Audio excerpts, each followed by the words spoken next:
Ja, Tag zusammen und herzlich willkommen zur Spieltagspressekonferenz von 2 Kölsch. Ja, hallo Leute, und das am 34. und damit letzten und alles entscheidenden Spieltag der Bundesliga. Und der FC trifft auf den bereits feststehenden Absteiger aus Gelsenkirchen. Und was bedeutet das für uns FC-Fans? Wir müssen jetzt alle Schalker sein. Wünscht den Schalkern das Beste. Echt jetzt. Denn das Beste für Schalke 04 kann ja nur sein, dass der erste FC Köln in der Bundesliga bleibt. Genau, In der ersten. So ist es. Ja.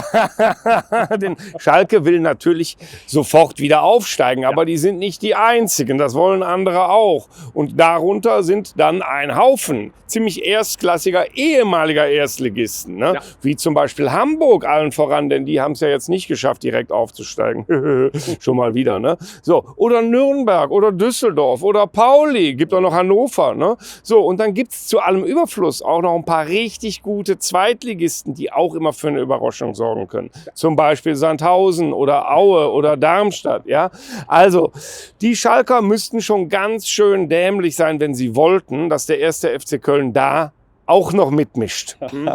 Naja, aber wir wissen ja, wie doof die Schalker sind. Ja. Ne? Denn mal ehrlich, wer sich als Kohlenpott-Kumpelverein Oligarchengas aufs Trikot schreibt, der kann mit der Logik ja nun wirklich nicht so wahnsinnig viel zu tun haben. Ne? Und wer dann auch noch von dem Schweinebaron, dem Schweinemilliardär, sich von vorne und von hinten die Kohle reinstopfen lässt und trotzdem über 200 Millionen Euro Schulden hat, ja mein Gott, wie soll der denn bitte schön den Transfer leisten, dass in diesem entscheidenden Spiel jetzt eine Niederlage gegen den ersten FC Köln für die Schalker viel besser wäre? Nee, also das schaffen die im Leben nicht. Ne, das ist viel zu hoch für die. Ne? Und genau deswegen stehen wir jetzt hier vor diesem wunderschönen Kölschen Schandfleck. Ne? Nicht etwa, weil der auch zu hoch wäre, ja, und auch nicht, weil man in diesem Musical-Dome genannten Scheußlichkeitsdenkmal ja, ganz schön das Absteigerlied trällern könnte. Nein, wir haben da eine etwas andere Frage, die uns beschäftigt. Ne? Und die lautet, was ist blau und muss weg? Und genau dafür steht dieses fürchterliche Ungetüm hier hinter uns, dass man uns da 1996 hingepflastert hat. Ne? Damals mit der Aussage, ist alles nur völlig provisorisch und ist auch bald wieder weg. Und jetzt, fast 25 Jahre später, stehen wir hier und die Hütte steht da immer noch. Das heißt doch für uns klipp und klar, wir als Bürger müssen uns da selbst drum kümmern.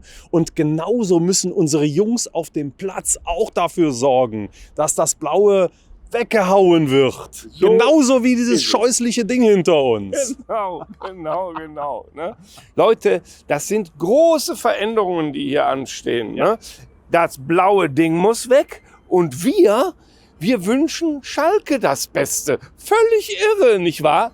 Aber das Beste ist nun mal für Schalke eine Niederlage gegen uns und eine FC-freie zweite Liga. Ne? Und wenn das so kommt, dann wird das natürlich ordentlich gefeiert. Und alles in allem würde das dann bedeuten, nicht nur auf unseren Shirts, sondern vermutlich auch sehr real, wir blau, Ihr weg! So, und im Grunde gibt es für einen Kölschen immer nur einen, vielleicht 2 gute Gründe, blau zu sein, nämlich 2 Kölsch. Auf 3 Punkte! Grüß euch, Leute.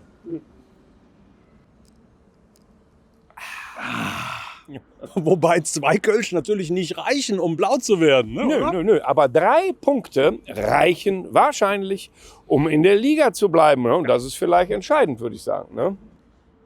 Ja, Leute, normalerweise würden wir jetzt Tschüss sagen und euch einen schönen Sommer wünschen, denn die Saison ist ja vorbei. Aber versprochen, wir machen auf jeden Fall mindestens eine weitere PK, entweder dann zum Relegationsspiel oder aber, wenn feststeht, ob wir in der Liga bleiben oder doch absteigen müssen. Aber es gibt noch mindestens eine Folge. Ja, also wir machen nicht blau. Prost, Leute.